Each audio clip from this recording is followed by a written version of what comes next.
이번 주는 키티사 주간입니다. 출애굽기 30장 12절. 내가 이스라엘 자손의 수요를 조사할 때에 조사받은 각 사람은 그들을 계수할 때에 자기의 생명의 속전을 여호와께 드릴지니 이는 그것을 계수할 때에 그들 중에 질병이 없게 하려 함이라.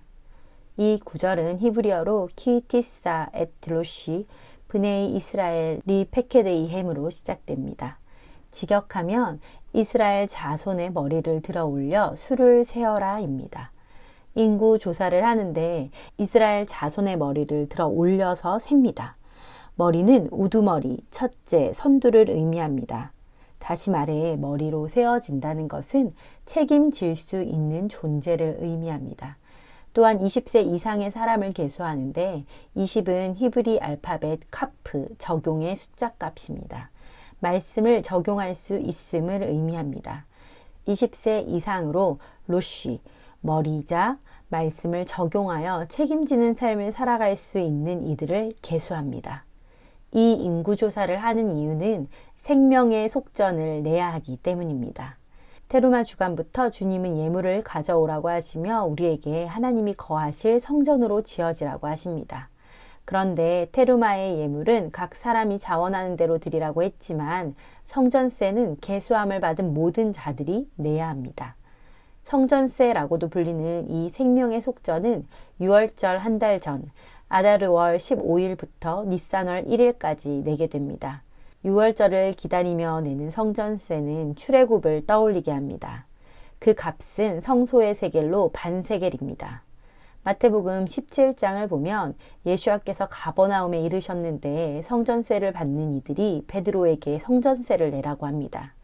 이때 베드로에게 주님이 낚시를 던져 먼저 오르는 고기를 가져 입을 열면 돈 한 세겔을 얻을 것이니 나와 너를 위하여 주라고 하십니다. 반세겔 2개를 내어야 하는데 주님이 한 세겔을 얻게 하십니다.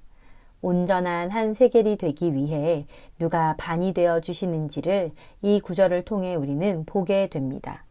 우리가 주님의 성전으로 지어지기 위해서는 나의 반과 주님의 반이 합쳐져서 온전한 한 세겔이 되어야 합니다. 급히 양을 잡고 유월절을 보내며 애굽을 나왔던 그때 이스라엘을 구속해 주신 것은 하나님의 은혜였습니다. 그러나 양을 신으로 섬기는 그곳에서 양을 집으로 데려와서 3일을 보내고서 양을 잡아야 했습니다. 소를 신으로 섬기는 인도에서 소를 데리고 와서 3일을 보내고 나서 잡는다고 하면 어떤 일이 벌어질까요? 이스라엘에게 유월절 양을 잡는 것은 하나님을 향한 신뢰와 믿음이 있어야 했고 또한 이를 위해 그 값을 치르는 시간이었습니다. 우리 역시 하나님을 믿게 된 것은 전적인 그리스도의 은혜였습니다. 우리는 은혜는 선물이다. 하나님이 거저 주셨다. 공짜로 받았다고 들어왔습니다. 맞습니다. 하나님의 은혜가 아니면 우리는 어떻게 하나님을 만날 수 있었을까요? 그런데 주님이 주신 은혜는 한 세겔이 아니라 반세겔입니다. 주님이 우리의 반세겔의 값을 치러주셨습니다. 그리고 이스라엘 백성들처럼 각자 하나님을 향한 믿음으로 값을 치르며 그리스도를 만나게 됩니다. 물론 우리는 비교적 예수야를 믿기 좋은 대한민국에 살고 있지만 그럼에도 불구하고 예수야를 처음 믿기 시작할 땐 각자 치르는 값이 있죠. 제가 중동에 있을 때 이슬람이었던 이가 예수야를 믿고 세례를 받을 때 가족과 익숙한 문화, 사회, 환경 등 얼마나 많은 것들을 뒤로하고 두려움을 넘고 결단하며 값을 치르는지를 알게 되었습니다. 유월절을 경험하며 애굽으로부터 나오는 것은 이렇게 값치름이 필요합니다. 그렇게 우리는 이미 값을 치르고 나온 것 같은데 유월절을 맞이할 때마다 하나님은 우리에게 성전세를 내라고 하십니다. 주님이 이미 치러주신 값을 다시 나눠서 내라고 하시는 걸까요? 무슨 값을 또 치르라고 하시는 것일까요? 생명의 속전, 이 이름에 비밀이 있습니다. 생명의 속전은 이쉬, 코페르, 나프쇼입니다. 이쉬는 남자, 남편이고 코페르는 덮어주다, 속죄하다이고 나프쇼는 생명, 혼을 의미합니다. 다시 말해 생명의 속전은 우리의 혼을 속죄해주는 남편 대신 예수야를 의미합니다.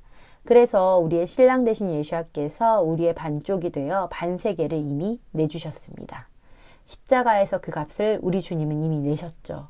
그런데 우리에게 성전세로 반세계를 내라고 하시는데 이때 생명의 속전은 우리의 영, 네샤마의 생명을 말하지 않고 우리의 혼의 생명, 네페쉬를 가리킵니다. 반세겔이 혼의 생명을 속죄하기 위한 한 남편이라는 것입니다.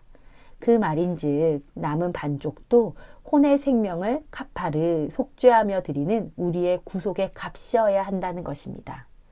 우리가 예수와를 믿고 구원받았다고 하더라도 사도 바울의 말처럼 두렵고 떨림으로 우리의 구원을 이루어 가야 합니다. 이것은 영의 구원이 아니라 혼의 구원을 말하는 것입니다. 혼은 우리의 생각과 감정과 의지와 마음을 가리킵니다. 이것이 구속받아야 합니다. 절기는 1년에 한 번씩 돌아오며 6월절을 한 달 앞두고 매번 성전세를 내게 됩니다. 우리가 예수와를 믿는 이 여정이 시작이 되었고 작년에도 6월절을 보냈지만 올해 6월절이 또다시 돌아옵니다. 예수와께서 이미 반세계를 치러주셨음에도 아직 완전히 구속되지 못한 나의 혼의 생명을 우리는 보게 됩니다. 그래서 우리의 마음과 생각과 감정과 의지가 주님의 말씀 앞에 비추어 볼 때 얼마나 구속되지 못하였는지, 얼마나 말씀과 멀리 떨어져서 나의 원함대로만 살았는지 스스로를 돌아보게 됩니다. 또다시 나를 중심으로 놓고 살아가는 애굽의 삶을 반복하고 있었음을 깨닫게 됩니다.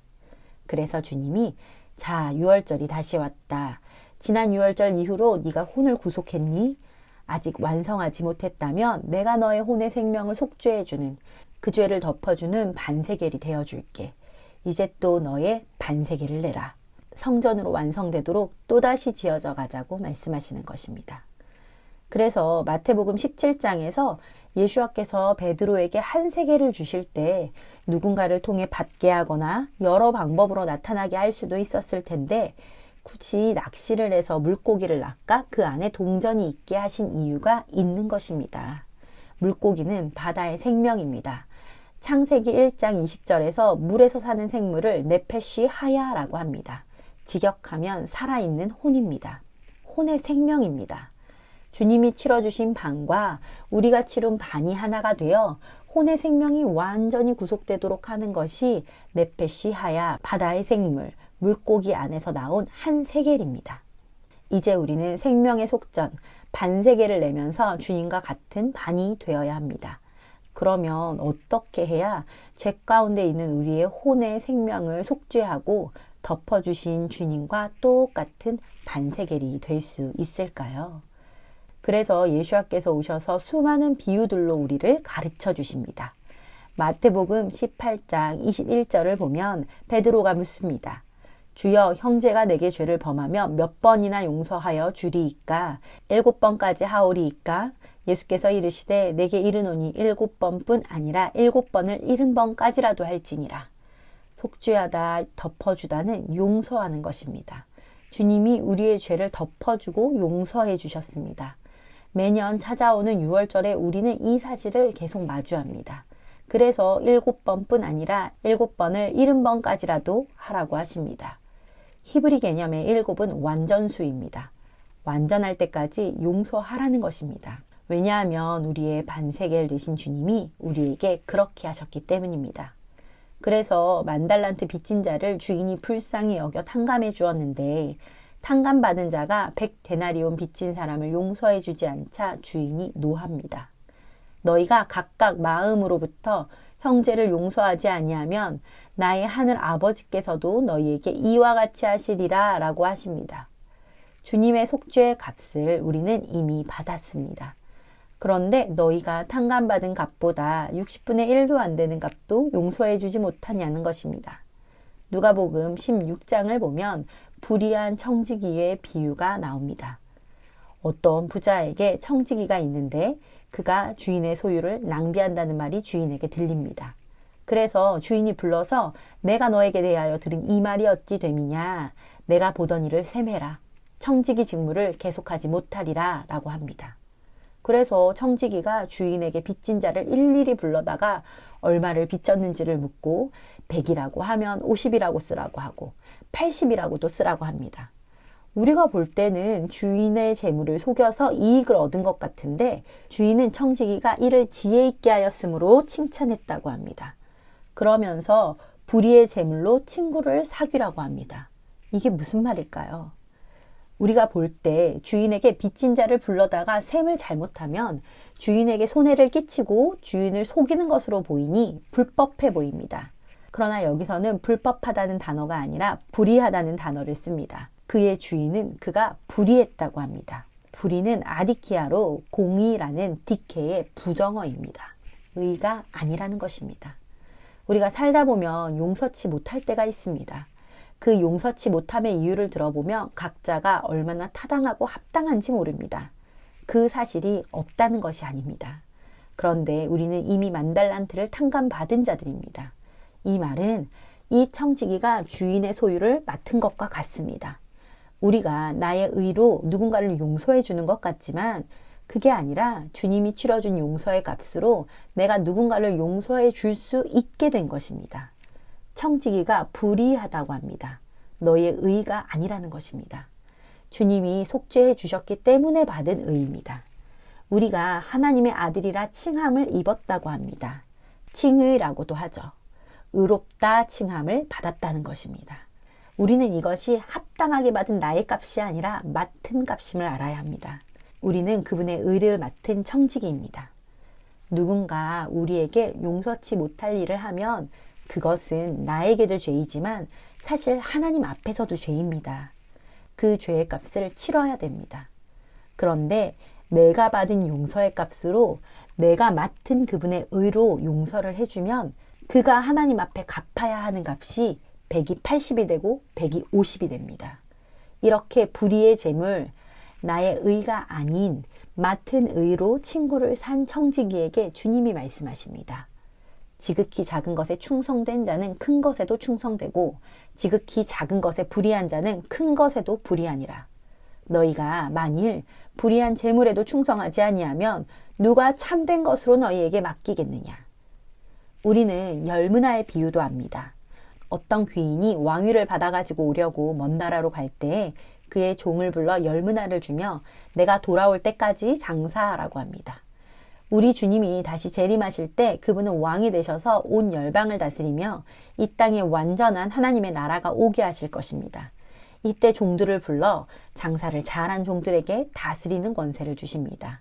다스리고 통치하도록 하나님이 사람을 원래 만드셨던 그 모습대로 살아가게 하십니다.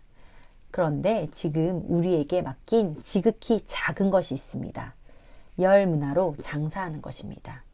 불의한 청지기처럼 내 의가 아니라 주인의 의로 친구를 사귀는 것입니다. 이것이 다시 오실 주님을 기다리며 우리가 해야 할 지극히 작은 것에 충성하는 삶입니다. 그래야 주님이 다시 오실 때 우리에게 참된 것을 맡길 수 있다고 하십니다. 이번 주 포션 제목 키티사, 키 왜냐하면 뭐뭐 할 때이고 티사의 원형은 나사입니다. 나사는 들어 올리다, 일으키다, 높이다의 의미와 더불어 용서하다로도 사용되는 단어입니다. 창세기 18장에 소돔과 고모라를 멸하러 가는 여호와 앞에서 아브라함은 묻습니다. 그 성 중에 의인 50명이 있을지라도 그곳을 멸하시고 그 50의인을 위하여 용서하지 아니하시리이까? 이때 용서가 나사입니다. 사실 성경에서 용서에는 살라흐라고 더 자주 쓰는 단어가 있습니다. 그런데 아브라함의 간구에는 나사를 씁니다. 의인이 구하는 용서입니다. 창세기 15장 6절을 보면 아브라함이 여호와를 믿으니 여호와께서 이를 그의 의로 여기시고 라고 합니다. 믿음의 조상 아브라함에게도 하나님은 그가 합당하게 의롭다 하지 않으시고 의로 여겨주십니다. 이때 아브라함이 합당하게 의로워서 의인이 아니라 의로우신 하나님을 믿는 믿음을 보고 의로 여겨주십니다. 우리가 의의 삶을 추구한다고 해서 이것이 나의 의라고 착각해서는 안 됩니다.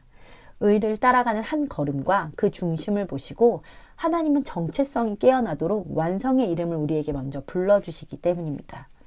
우리가 의인이 되어 로쉬, 그 머리, 고개를 들어 올려야 하는 것은 하나님의 의를 따라 용서함을 구하기 위함입니다. 이 책임이 의인에게 있습니다. 이것이 십자가에서 낫사 들어 올려지셨던 예수와께서 행하신 것입니다. 예수와께서 높이 들어 올려지셔서 우리의 죄를 용서받게 하셨습니다. 그렇게 우리에게 반세겔이 되어주셨습니다. 그리고 이제 너도 나와 같은 반세겔이 되어라. 그렇게 너와 내가 함께하는 성전으로 지어지라고 하십니다. 우리가 용서치 못하는 것들은 육의 상처보다는 대부분 혼의 상처입니다. 내 감정, 내 마음, 내 생각과 기억, 내 혼이 상처를 받았습니다. 이 혼이 구속되는 것은 내가 상처받은 마음과 감정 앞에서 상대방을 덮어주는 것입니다. 용서해 주는 것입니다. 그러면 이시, 코페르, 나프쇼, 주님이 우리의 혼을 위해 속죄해 주는 남편이 되어 주십니다. 성전세를 내는 불임절이자 아다르월 15일이 시작됩니다. 이제 우리는 성전세를 내며 나의 반쪽이신 주님과 같이 혼의 생명을 덮어 주어야 합니다. 그가 내게 냈던 감정의 상처, 마음의 상처, 상처의 기억들을 카파르 덮어주세요. 속죄해 주세요. 이것을 할 수 있는 것은 우리에게 그분의 의가 있기 때문입니다. 지극히 작은 것에 충성하는 여러분이 되시기를 축복합니다. 이렇게 성전세를 낼 때 주님은 다가올 6월절에 우리에게 또다시 6월의 은혜를 베풀어 주실 것입니다. 우리가 다시 여호와께 속한 백성의 삶으로 다시 살아낼 수 있는 기회를 허락하실 것입니다. 그렇게 광야에서 신랑 되신 주님과 함께하는 신혼의 생활이 시작되시기를 축복합니다.